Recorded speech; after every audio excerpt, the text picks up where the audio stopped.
Hello students, this is Rukaya Khatun, teacher of Fresh Birth School. Today we are going to read this chapter, Moral Science, for class 3, chapter 3, The Disobedient Son. Once there was a rich farmer in a village. He had a lot of land, cattle, money and many servants. He had 2 sons. He led a happy life with them. After few years, the younger of the 2 sons became unhappy. He asked his father for his share of property. His father advised him not to demand like that. His mother also advised her son not to do so. But he would not listen to his parents' words. He got his share and sold them. He had a huge amount of him. Once he got much money, he got bad company of friends. With this amount, he traveled to a distant country where he did all his wished. He had another bad company of friends there as well. Because of this, he fell into evil way. All the money was gone. He became poor.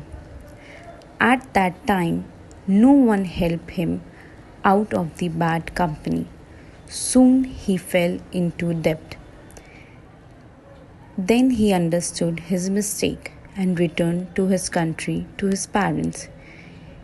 He afterwards obeyed his parents and lead a happy life.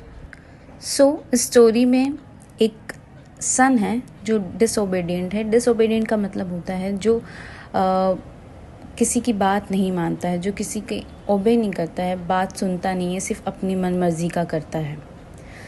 तो एक rich farmer था, village में एक रहता था rich farmer. उसके बहुत सारे ज़मीन थे, कैटल से, जहाँ पे डोमेस्टिक एनिमल्स रहते हैं. बहुत पैसा था और बहुत सारे सर्वेंट थे. उसके 2 बेटे थे और वो जो राजा है, वो रिच जो फार्मर है, वो जो है बहुत हैप्पी लाइफ गुजार चुका था. तो कुछ ईयर बाद क्या होता है, उसके जो यंगर जो 2 सन रहते हैं वो नाखुश हो जाते हैं और जब वो अपने पापा से प्रॉपर्टी के शेयर के बारे में बात करता है तो उसके पापा जो उसको एडवाइस करते हैं कि ऐसी डिमांड मत करो.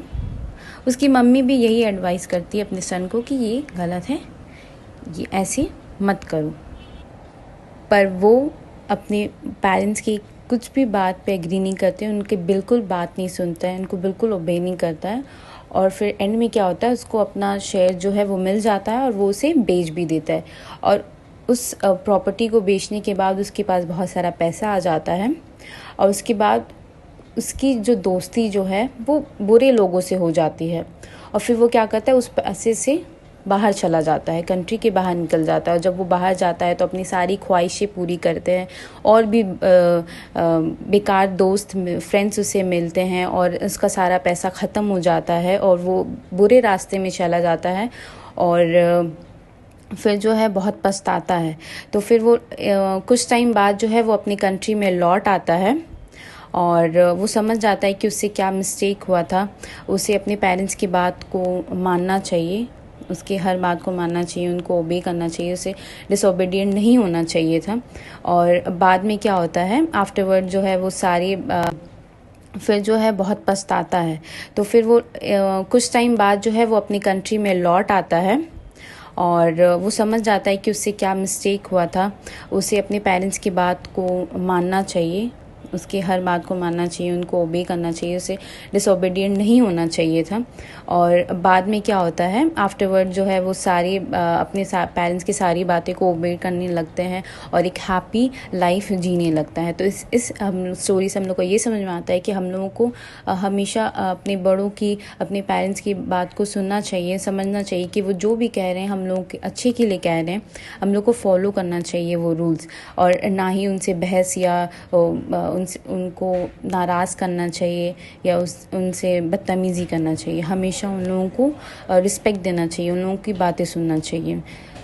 होप एवरीवन आप लोगों को भी समझ आ रहा होगा इस चैप्टर में जो मैंने समझाया है और आप लोग इसे अच्छी तरीके से रीड करोगे. Thank you student. Bye bye.